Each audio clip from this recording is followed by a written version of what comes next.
Prvi je ciljno črto prečkal Filippo Fortin, ki je bil lani tu drugi. Najboljši domači kolesar je bil David Per, ki je dirko končal na 4. mestu.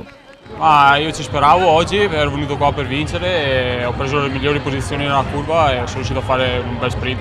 Današnja dirka je bila kar težka, veliko težja kot lanska izvedba. Nismo si mislili, da bo na koncu še toliko kolesarjev v igri za zmago, tako da nas je to malo presenetilo. Na koncu smo vse stavili na šprint, išlo si pa ni najboljše, ampak sem kljub temu zadovoljen 4. mesto.